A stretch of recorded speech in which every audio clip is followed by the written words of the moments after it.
a graça de Deus nas frustrações. Nas frustrações.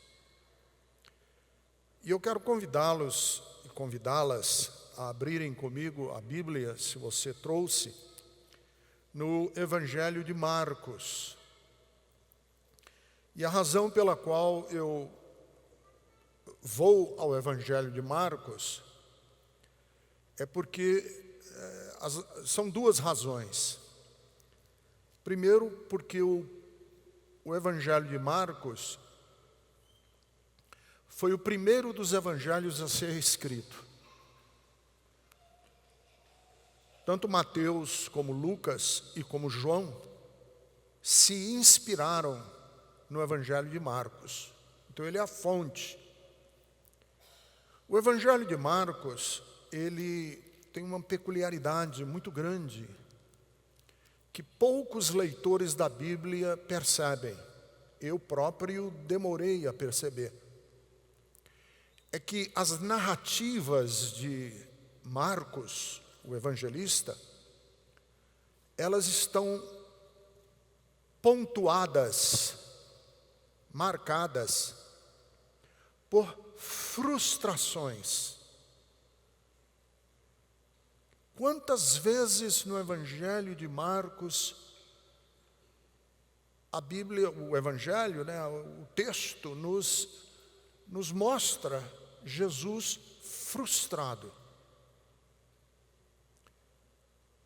E eu quero ler, então, porque eu vou voltar ao Evangelho de Marcos várias vezes hoje à noite, mas eu quero chamar a atenção de vocês para um texto inicial, ele é apenas inicial, que encontra-se no capítulo 9, nos versículos 14, que diz o seguinte, Marcos capítulo de número 9, versículo de número 14.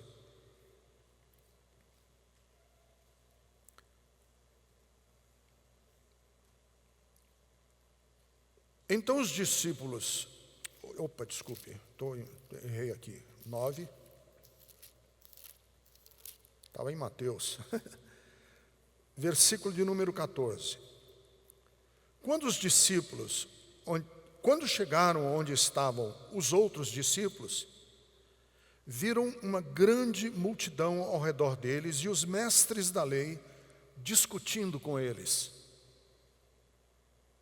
Logo que todo o povo viu Jesus, ficou muito surpreso e correu para saudá-lo.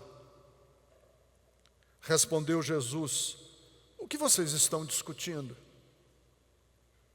Um homem no meio da multidão respondeu: Mestre, eu te trouxe o meu filho, que está com um espírito que o impede de falar. Onde quer que o apanhe, joga-o no chão. Ele espuma pela boca, range os dentes e fica rangindo. Pedi aos teus discípulos que expulsassem o espírito, mas eles não conseguiram. Respondeu Jesus: olha o tom de frustração.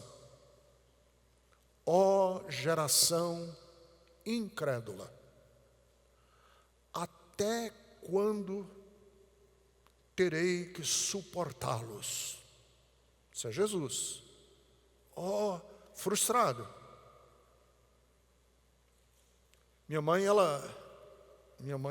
às vezes, ela se frustrava conosco quando a gente era criança. E quando eu ouço essa frase de Jesus, eu me lembro muito da minha mãe, que às vezes ela frustrada com os filhos que eram muito danados, muito peraltas. Minha mãe dizia uma frase muito parecida com essa de Jesus aqui. Jesus dizia assim: até quando eu vou ter que suportar vocês? E minha mãe lá em casa dizia mais ou menos assim: meu Deus, me dá paciência e coragem de viver, porque de morrer eu não tenho. O que é frustração? Frustração tem a ver com o fracasso das expectativas. Uma pessoa se frustra quando essa pessoa vê os seus projetos irem por água abaixo. Frustração, não deu certo.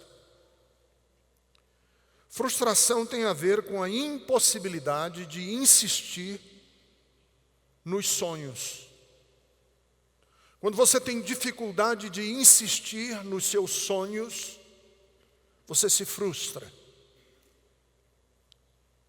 E Jesus, ao contrário dessa visão beatífica que as pessoas têm dele, ou a beatificada que têm de Jesus, Jesus enfrentou inúmeras frustrações. Por exemplo, Jesus se frustrou com a antipatia dos religiosos,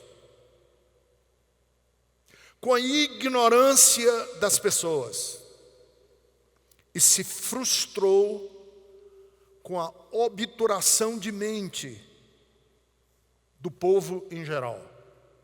Eu vou repetir. Jesus se frustrou com a antipatia dos religiosos. Ele se frustrou com a ignorância das pessoas. E ele se frustrou com a mente obturada, com a obturação de mente do povo em geral. Marcos deixa bastante claro. Por exemplo, Marcos deixa muito claro que Jesus não teve nenhum problema de subjugar a natureza.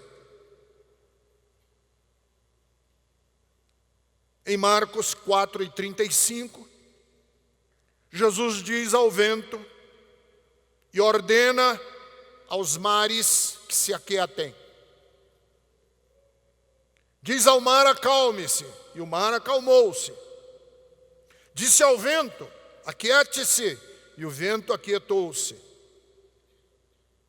E ficou claro no texto de Marcos, capítulo de número 4, que ele, mesmo tendo autoridade para acalmar a tempestade, para acalmar o vento, não teve como acalmar o medo do coração dos seus discípulos. Porque o versículo de número 41 de Marcos, capítulo de número 4, diz assim: que quando ele termina de acalmar o vento, que ele termina de acalmar a tempestade, o versículo de número 41 diz assim: e eles estavam apavorados. Como que eles estavam apavorados depois de verem Jesus acalmar o vento e acalmar a tempestade? Porque Jesus tem poder de acalmar o vento e a tempestade, mas tem um limite e uma barreira que ele não consegue transpor, que é o coração de algumas pessoas. Por exemplo, Marcos deixa claro que Jesus tinha poder sobre demônios. Em Marcos, capítulo de número 5, a partir do versículo de número 1, Jesus tem um encontro com um homem que estava possuído de uma legião de demônios. Vocês se lembram? E Jesus tem a autoridade de dizer àqueles demônios onde eles vão ficar, como eles vão ficar e em quem eles vão habitar. Porque Jesus diz que os demônios saiam do homem e entrem em porcos. Mas a ironia do texto é que Jesus que enxotou os demônios, botou os demônios para fora, ele mesmo, Jesus, é expulso da cidade. Porque o texto nos diz, e no capítulo 5, versículo de número 17 em diante, que Jesus, a população da cidade de Gadara expulsa Jesus dali. Eu estou caminhando aqui na Bíblia, mas eu vou chegar em você, não se preocupe não. Vou chegar na sua vida. Jesus teve o poder sobre a morte. Jesus teve poder sobre a natureza, teve poder sobre demônios e teve poder sobre a própria morte. O texto de Marcos, capítulo de número 5, a partir do versículo de número 21, fala que Jesus ressuscitou a filha de Lázaro, ou de Jairo. Jesus ressuscita a filha de Jairo, que é chamada na Bíblia de Talita. Mas Talita não é o nome dela, porque Talita é a palavra em aramaico que significa moça. E é interessante o texto de Marcos, capítulo de número 5, que Jesus tem poder de ressuscitar a menina, mas ele se sujeita. É preciso ele se sujeitar ao riso sarcástico das pessoas que estavam na sala. Tem poder sobre a morte, mas não tem como deter o riso sarcástico das pessoas que estavam na sala. Porque quando Jesus diz assim, a menina não morreu, mas ela dorme, o texto diz que todos que estavam dentro da sala começaram a rir dele, a zombar dele, a escarnecer dele. Então, se Jesus tinha poder sobre a morte, mas era incapaz de deter e conter a risada de zombaria das pessoas que estavam ao redor, isso nos indica que Jesus obviamente se frustrou. Agora nós temos, por exemplo, um texto que é interessantíssimo. É que Jesus teve autoridade e poder de ressuscitar a filha de Jairo da morte. Mas em Marcos capítulo de número 6, versículo de número 30, ele não só não intervém, como ele nem sabe o que aconteceu, ele só recebe a notícia de que mataram o primo dele, João Batista. O texto nos diz em Marcos capítulo de número 6, versículo de número 30, que Jesus recebe a notícia da morte de João Batista, que foi degolado por Herodes.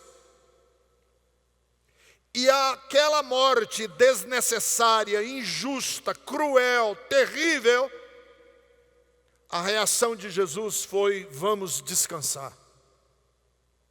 Precisa acalmar a cabeça da gente. Vamos para um lugar deserto e vamos descansar. O que a gente aprende? Onde é que você quer chegar, Ricardo? Eu quero chegar à seguinte questão: o que é frustração? Frustração é os limites dos nossos projetos. Frustração é o reconhecimento de que ninguém é tomado de um poder sem limites. Ricardo, como é que Deus pode me ajudar nas minhas frustrações? Ensinando a você que o próprio Jesus teve limites para o exercício do ministério e da vida dele aqui na terra, e ele não podia fazer tudo o que ele queria. Que Jesus tinha limites para a onipotência, que Jesus tinha limites para tudo que ele tinha condições de fazer. E assim você não tem condições de dominar todas as variáveis da sua vida. Por que nós nos frustramos? Nós nos frustramos porque nós acreditamos numa tese, nós acreditamos numa mensagem de que nós podemos, se servirmos a Deus, se formos bonzinhos, se formos santos, se formos dedicados às coisas de Deus, nós teremos todas as variáveis da nossa vida sob o nosso controle. E eu quero dizer para você hoje à noite, você não terá todas as variáveis da sua vida sob o seu controle. É impossível, porque para termos todas as variáveis da vida sob o nosso controle, nós teríamos que ter o controle sobre a vontade e o livre arbítrio de todas as outras pessoas que nos rodeiam. E como eu não tenho poder e nem capacidade de dominar, de trazer, de manipular, de coagir, como eu não tenho condições de aferrar, algemar, encabrestar todas as pessoas que me rodeiam, eu vou ser frustrado muitas vezes na minha vida, como Jesus foi. Tinha poder sobre a natureza, sobre os demônios, ele tinha poder sobre a morte, ele tinha poder sobre doenças, mas ele não tinha poder de estancar o riso, o sarcasmo, o deboche. Ele não tinha como manipular as pessoas ao seu redor, e nem ele queria. E nem nós devemos querer isso. E por isso a gente se frustra na vida. Mas como que eu posso aliviar esse sentimento de frustração? Despedindo da minha cabeça a ideia da onipotência. Não, eu vivo num mundo em que nem todos os projetos vão dar certo, que nem tudo funciona, que nem tudo acontece como eu gostaria que acontecesse. Quando eu assento isso na minha cabeça, eu tenho melhor condições de viver com a frustração. Nem sempre o trânsito vai abrir na minha frente, nem sempre eu vou estar 100% de saúde, nem sempre as pessoas vão corresponder às minhas expectativas, nem sempre eu vou conseguir transmitir aquilo que eu quero ao coração das pessoas, nem sempre eu vou ter uma resposta de gratidão, nem sempre eu vou conviver com a fidelidade das pessoas, porque foi assim que Jesus viveu e assim é a vida de todas as pessoas. Segunda coisa que eu acho interessante no Evangelho de Marcos, com respeito à frustração, é que Jesus se frustrou sim, com a cultura, se frustrou sim com pensamentos enraizados na cabeça das pessoas, e se frustrou sim com tradições familiares. Cultura, pensamentos enraizados e comportamentos familiares. Por que nós nos frustramos muitas das vezes na nossa vida?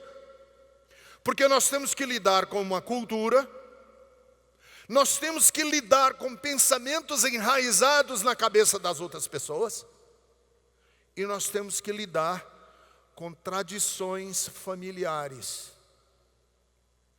Em Marcos capítulo de número 2, versículo de número 7, é muito interessante, o texto da Bíblia diz que a cultura daquela época aceitava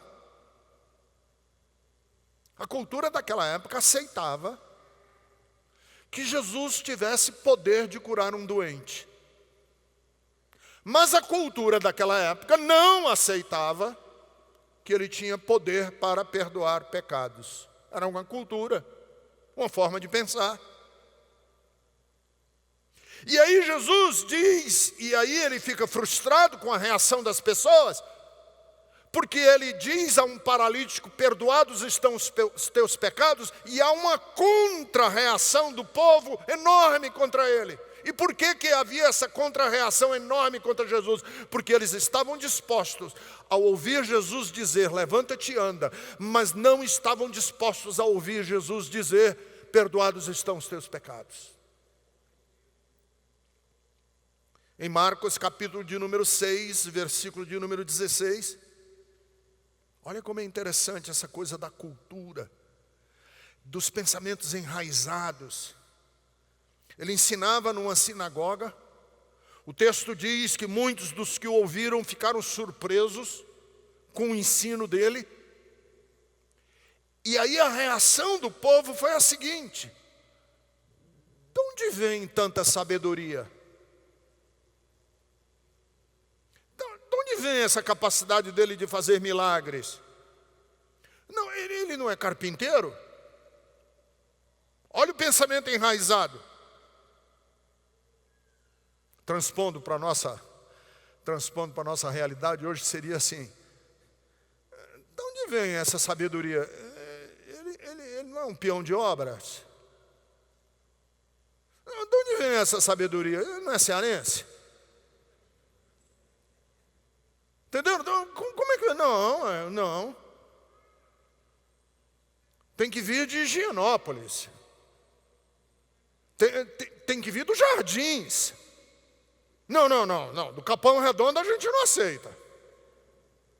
Não. Aí peraí, a gente conhece os irmãos dele. Olha uma cultura enraizada de preconceito. Olha uma cultura enraizada de ostracismo.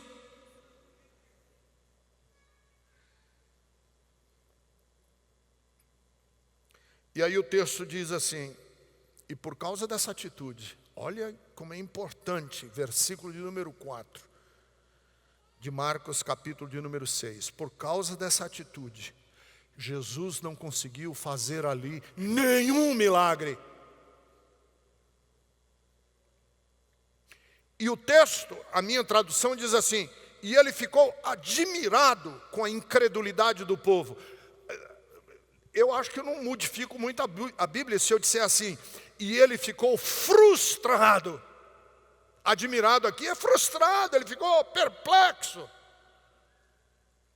Por que ele ficou perplexo? Porque ele viu como uma cultura pode ser opressora, como uma cultura pode colocar as pessoas debaixo de ferro. E assim, o ministério de Jesus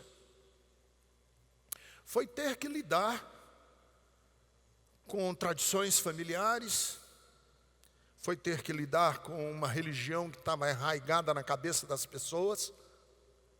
E eu, Ricardo Gondim, sei o quanto é difícil a gente tirar uma cultura religiosa da cabeça das pessoas.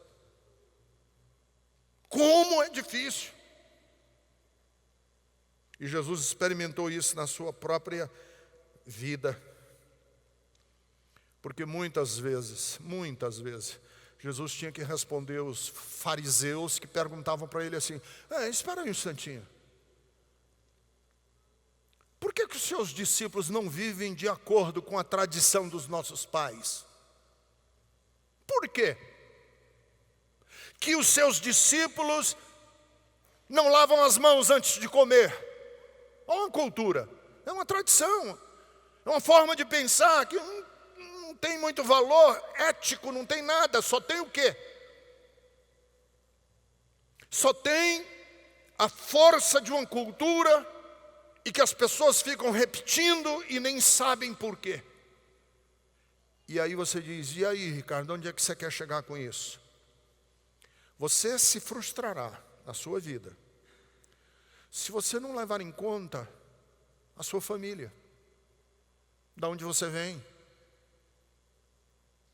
Você vai se frustrar se você não levar em conta que existem disfuncionalidades, que existem patologias, loucuras, que estão ao seu redor e que estão fazendo você agir de uma maneira que muitas vezes você nem percebe que é uma herança familiar que está lhe dominando.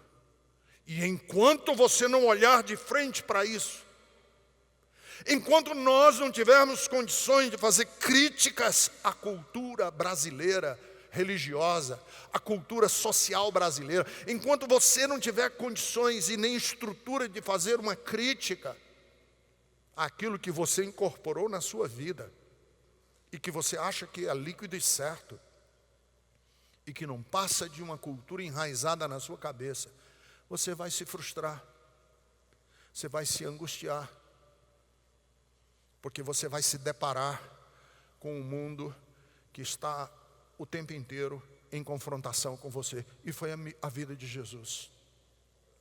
Terceiro, Jesus, assim, a frustração de Jesus muito grande foi porque Jesus percebeu que as pessoas preferem o moralismo à integridade ética. Em outras palavras, é melhor ser moralista do que ser íntegro eticamente. Aí eu sei que estou entrando num campo que muitas pessoas aqui não navegam bem. Pastor, qual é a diferença entre moralismo e ética? Deixa eu dizer qual é a diferença entre moralismo e ética. Moralista é o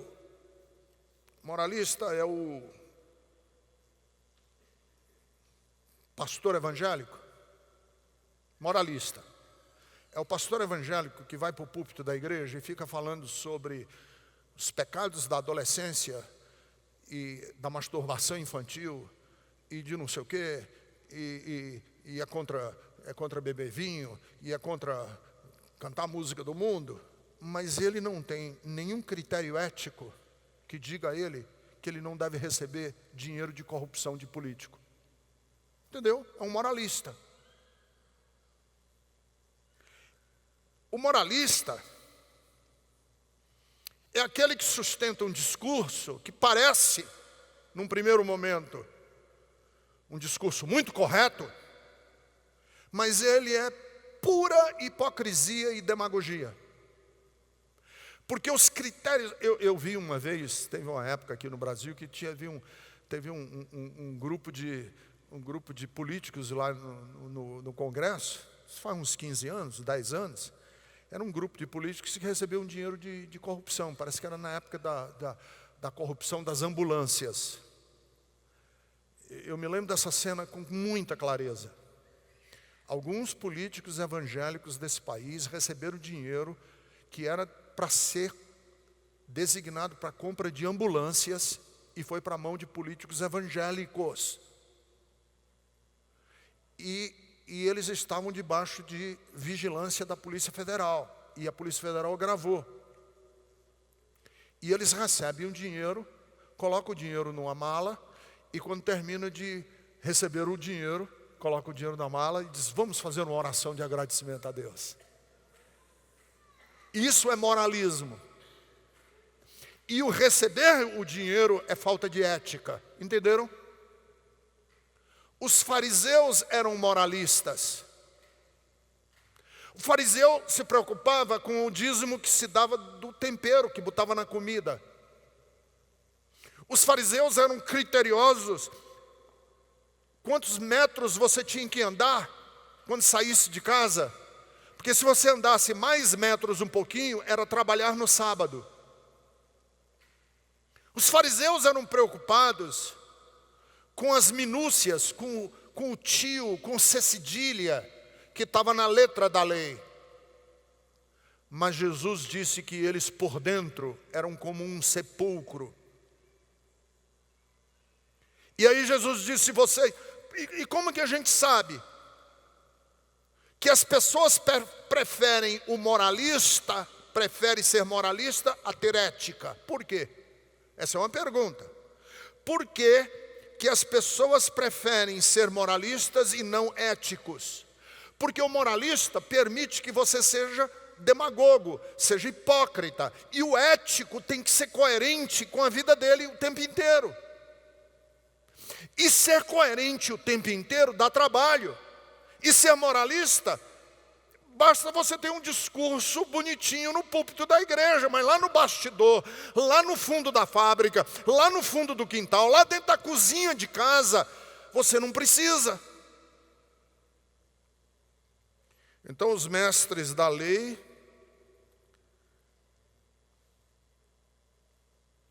se preocupavam muito se Jesus ia curar num sábado.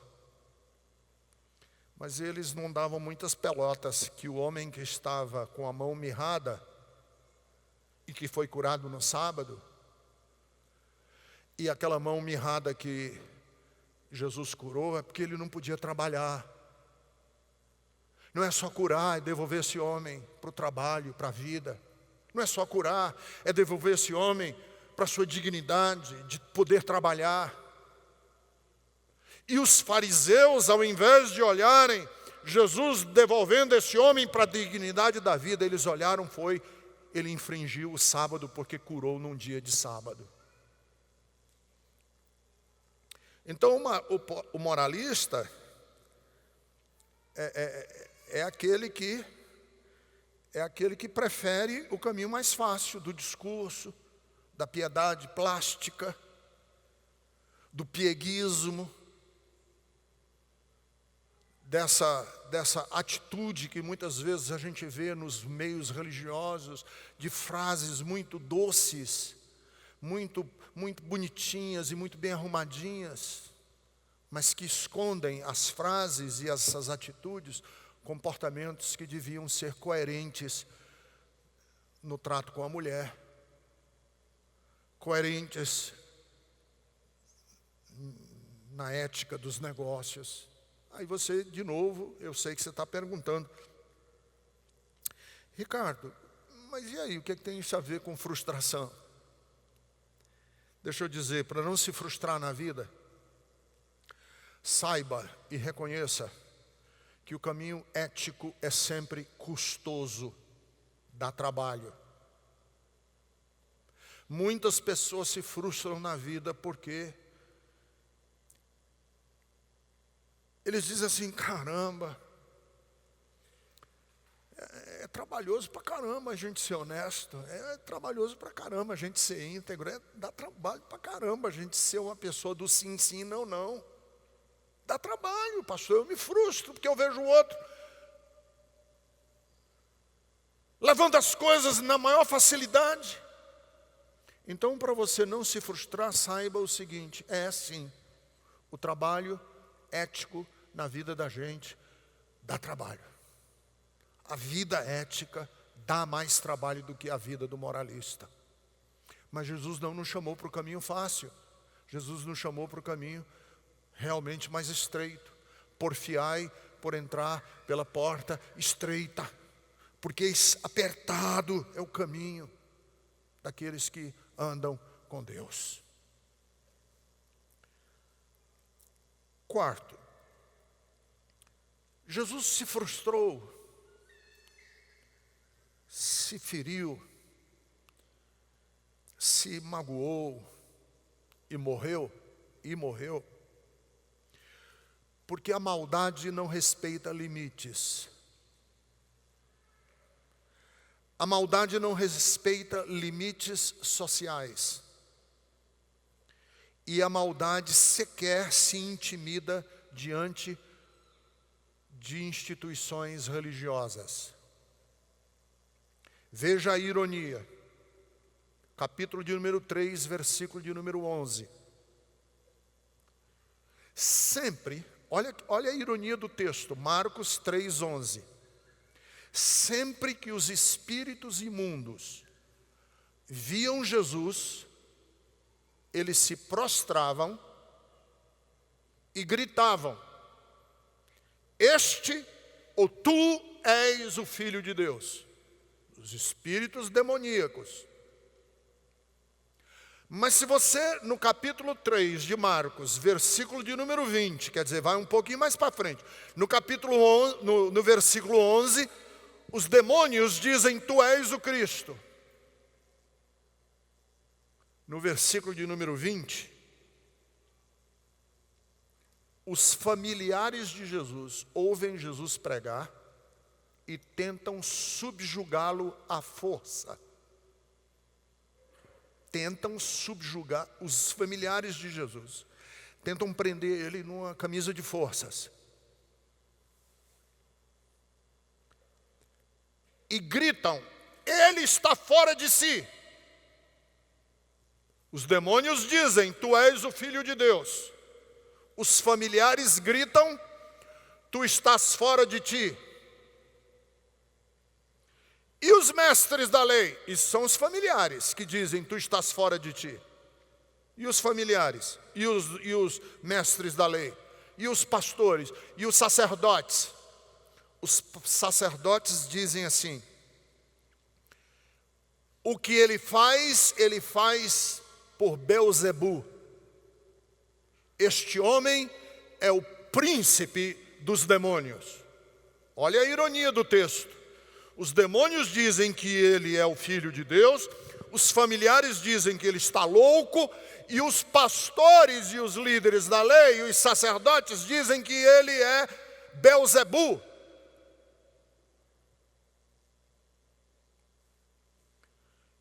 O que o texto quer nos dizer? Que nenhuma instituição está preservada do mal. Nem a sua família, nem os meus familiares, nem a minha igreja e nem a igreja de ninguém. Eu conheço um tanto de gente que vem aqui para Bethesda e diz: pastor, eu sou uma pessoa totalmente decepcionada. Eu digo: por quê? Eu passei por igrejas aí, me frustrei, fui abusado. Aí eu penso assim na minha cabeça: é porque você pensava, na sua cabeça, que uma igreja, por se dizer evangélica e por se dizer de Deus, ela estava imune à maldade, à perversidade, e não está. Então como é que eu me previno para não me frustrar? Não espere das pessoas ao seu redor que elas sejam sempre boazinhas, ou que todo mundo seja bonzinho, ou porque tem o título de pastor é bonzinho, ou porque tem o título de meu padrasto é bonzinho, ou porque tem o título de meu tio é bonzinho, ou porque foi meu avô era bonzinho. Não!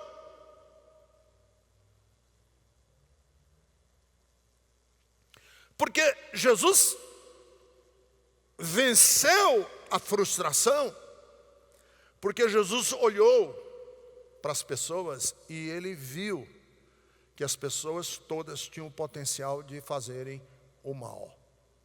Pedro, no capítulo de número 8, Pedro é o único dos apóstolos que tem condições, tem sabedoria, tem discernimento, tem revelação de dizer: tu és o Cristo. Jesus pergunta: o que é que dizem os homens a meu respeito? Aí eles disseram, né? Uns dizem que tu és Moisés, outros dizem que tu és Elias, outros dizem que tu és um dos profetas que ressuscitou. E Jesus disse: e vocês, o que é que dizem? Pedro disse: tu és o Cristo. Pedro diz: tu és o Cristo.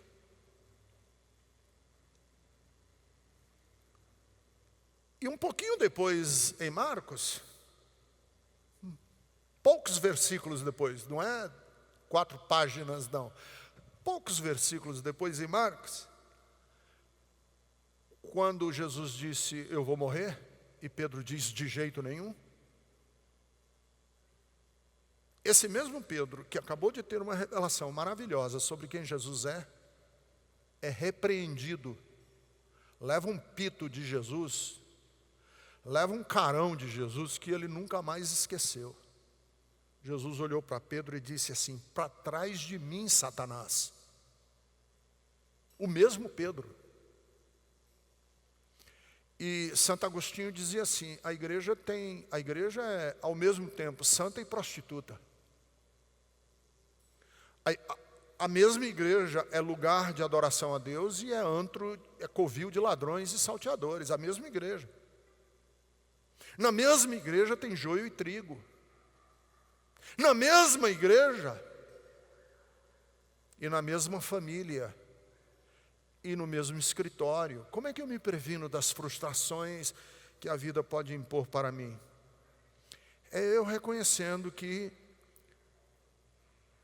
a maldade não respeita a casa, não respeita a família, não respeita a instituição religiosa, não respeita nada e nem ninguém.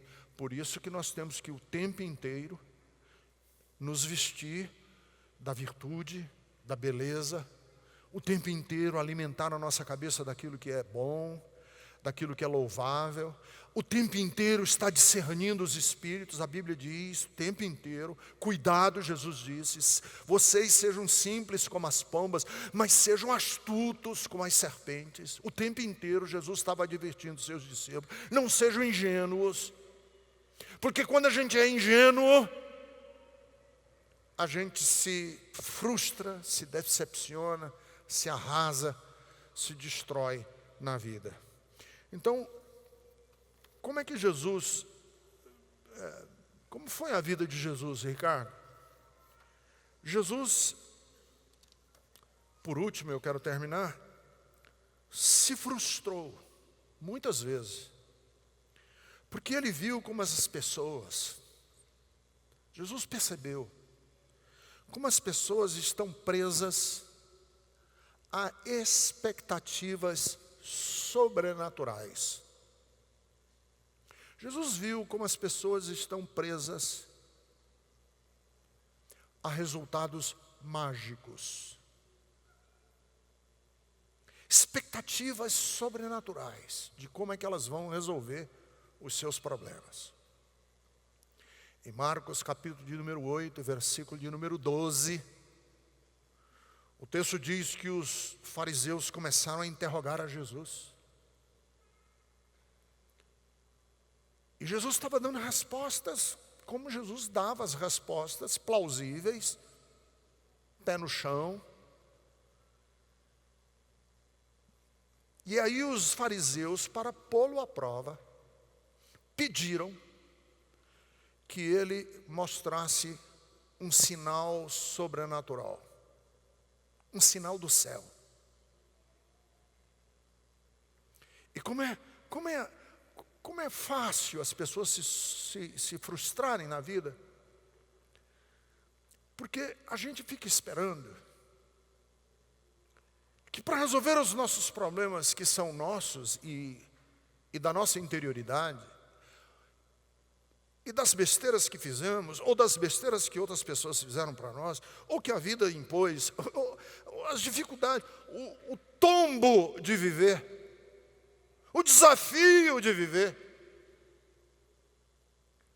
Nós estamos o tempo inteiro recorrendo a uma intervenção que vem de fora para a nossa vida, para resolver o nosso problema. É tão mais fácil vir um anjo. É tão mais fácil vir uma bola de fogo do céu. É tão mais fácil. E aí Jesus, no versículo de número 12, desabafa. Diante da constatação de que as pessoas estão esperando sempre um milagre sobrenatural para resolver os seus problemas. Por que que essa geração pede um sinal miraculoso? Jesus perguntou, por quê? Marcos 8:12.